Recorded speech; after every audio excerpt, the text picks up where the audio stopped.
Salut à toutes et à tous, c'est Felkin. Je vais aujourd'hui vous amener avec moi en balade à un festival que j'ai déjà fait 1, 2, 3 fois. Yes I. Encore un festival calme, encore un festival reposant, le Hellfest. J'y suis parti avec quelques copains en camping-car.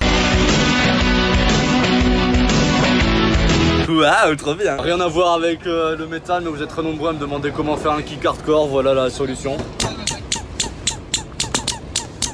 Samplage, extrait, démo. Bon écoutez là les jeunes, je suis actuellement victime de moqueries quant à mon style capillaire, lunettaire et vestimentaire. Je comprends pas forcément pourquoi. Dites en commentaire si vous me trouvez beau gosse. Et Avignon-Clisson, ben vous me croyez pas, c'est pas la porte à côté. Heureusement que j'avais pensé à embarquer la télé pour jouer à Guitar Hero sur le trajet. T'es contente que j'ai absolument tenu à prendre la télé pour jouer à Guitar Hero? Jusqu'à ce que j'apprenne que on ne peut pas brancher une Xbox et une télé sur un camping-car qui roule. Faut que je Fire and Flames, niveau expert. Abonne-toi. Après un long périple, bam, on arrive là où on va faire dodo pendant 3 jours. Et franchement, on était comme des princesses. Le cadre est plutôt sympa. Test de la piscine du Hellfest.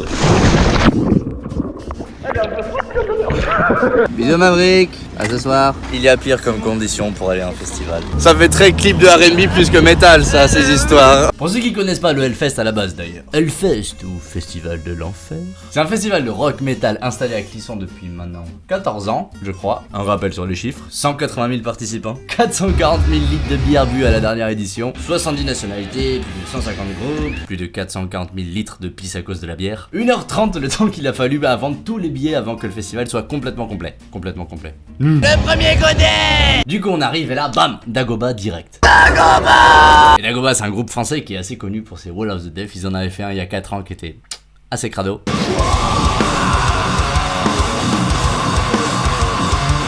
Et du coup, bah, cette année... Ça va pas être malin, mémé.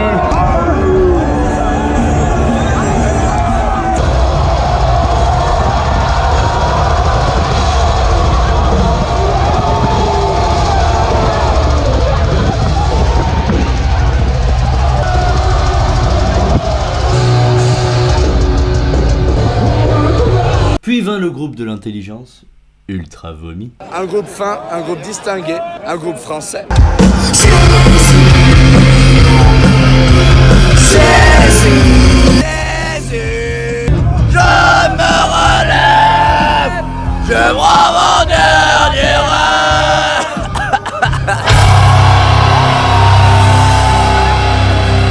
c'est l'heure de la chenille. Oh là là là.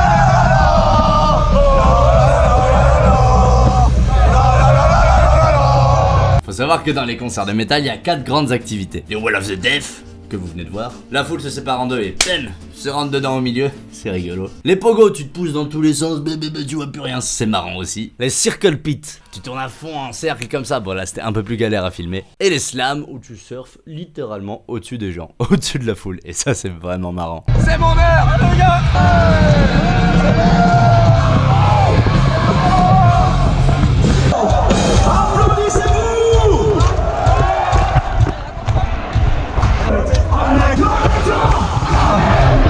On a fini par Sum 41, c'était vraiment un peu, j'avoue, le groupe qu'on voulait venir voir. Tout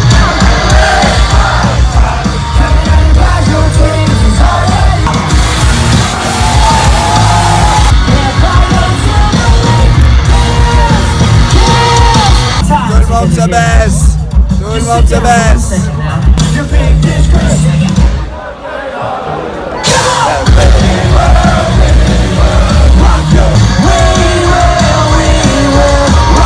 Sum 41, ça déboîtait. C'est souvenir mon gars. On est au premier jour et je pense que demain déjà j'aurai plus de voix. Ah bah super. On s'est bien marré. Et niveau vestimentaire durant ce festival, j'ai tout donné. Salut à toutes et à tous, c'est Felkin. Aujourd'hui on se retrouve pour un petit outfit of the day. Un petit t-shirt sympa, une petite veste bien coupée, des lunettes à ma vue, une petite casquette assez sympa. Ouais, je pense qu'on est plutôt bien pour aller au Hellfest là. Allez, ciao. Deuxième jour, le samedi, jour principal où il y avait la méga tête d'affiche qui était Kiss. Bisous. On voulait un peu se mettre devant pour aller voir Kiss et regarder le monde. C'est juste complètement impossible.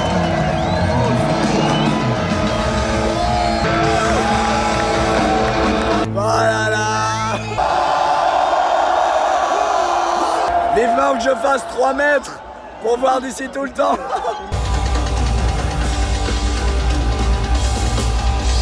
Le Hellfest, ce qui est marrant en fait, c'est que t'as 2 énormes main stage où t'as les plus gros groupes qui passent. Et pour les teubés, c'est pas oh les 2 scènes elles sont juste à côté, alors du coup on entend les 2 groupes en même temps, c'est trop chiant. Non, l'intérêt d'avoir 2 scènes en fait, c'est que quand t'as un premier groupe qui a fini, en même temps t'as l'équipe technique de l'autre qui est en train de préparer la scène pour que bam, ça puisse enchaîner l'un à l'autre. Une autre scène, la Warzone, où là c'est vachement punk au niveau de la musique, c'est taquet débile en général, cette scène c'est vraiment rigolo. Et enfin, les 3 scènes un peu vénères. Et c'est là que vous risquerez de voir les groupes les plus crados avec les noms de groupes relativement illisible. On a vu plein d'autres groupes sur les différentes scènes. D'ailleurs, grosse dédicace à un groupe que j'ai découvert le samedi, je crois, qui s'appelle The Architect. Ça a gueulé sec. Et franchement, c'était trop cool. Et enfin, le dernier jour, le dimanche. Le jour du Seigneur. Salut à toutes et à tous, c'est Felkin. Dernier jour du festival. J'ai encore plus perdu ma voix que hier. On tente le tout pour le tout au niveau sexiness.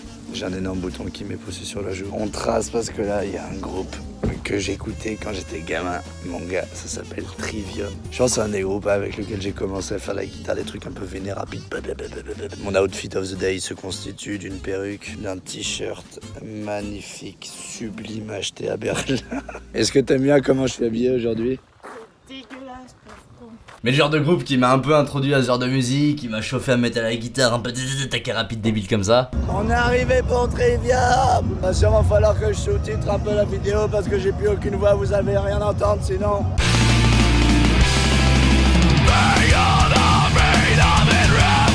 Après on a vu non pas Lindre Skindre, mais Linder Skinder. Comme ça se dit apparemment, je l'ai appris sur le moment. Le groupe il a 54 ans mon gars quand même. Genre ton père était pas encore né que le groupe était déjà sur scène. À l'instant, promo gratuite. Au Hellfest, ils ont plein de food trucks et il y en a un, enfin des food trucks, des petits stands de bouffe et il y en a un en particulier qui déboîte. C'est My Pie. Des tourtes et des frites à la patate douce. Juju Fit 4 serait très contente parce... Pour enfin finir la soirée avec Slayer, Massacreur en français. Groupe de thrash metal iconique qui faisait ses adieux à la France. Un adieu tout en douceur. Ils ont fait péter un énorme feu d'artifice et je voulais vous le filmer en mode waouh, regardez, c'était incroyable. Puis au moment où je sors le téléphone, le feu d'artifice s'arrête. Allez, une image de feu d'artifice incroyable pour compenser.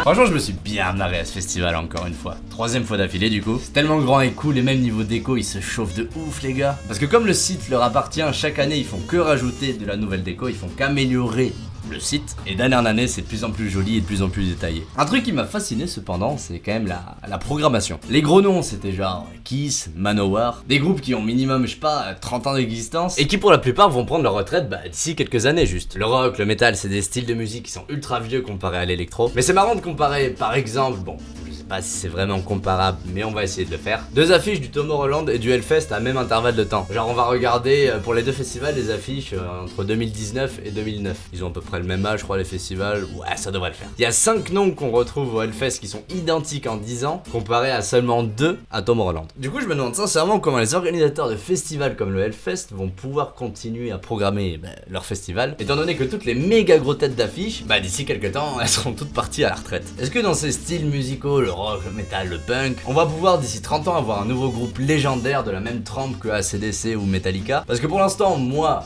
à mon niveau, de ce que je connais bien sûr, j'ai pas l'impression que ça soit encore le cas. Que l'engouement, le renouveau pour cette musique soit pas assez fort pour pouvoir recréer de nouvelles légendes. Il y a des groupes assez jeunes où là il y a moyen que ça devienne des mecs méga gros à la longue, genre Five Finger Death Punch, Bring Me The Horizon, des mecs qui deviennent vraiment gros, ça se voit au niveau des écoutes sur YouTube, sur leurs réseaux sociaux. Mais est-ce qu'ils pourront devenir pour autant des AC/DC, des Marilyn Manson, c'est-à-dire des mecs dont le nom dans la musique sera connu de tout le monde pendant encore 10 000 ans quoi. Franchement je suis super curieux, et ceux qui s'y connaissent vachement bien en rock metal actuel, s'il vous plaît, pas des groupes qui ont genre déjà 25 ans d'existence, si vous pouvez me donner votre avis par rapport à cette question, franchement je suis très preneur. J'espère en attendant que cette vidéo vous a fait plaisir. Moi, allez au Hellfest, comme chaque année, ça me fait toujours autant kiffer. C'est pas exclu d'ailleurs que j'y retourne encore une fois l'année prochaine, je vous dirai. Et sur ce, je vous dis à bientôt, musicalement vôtre.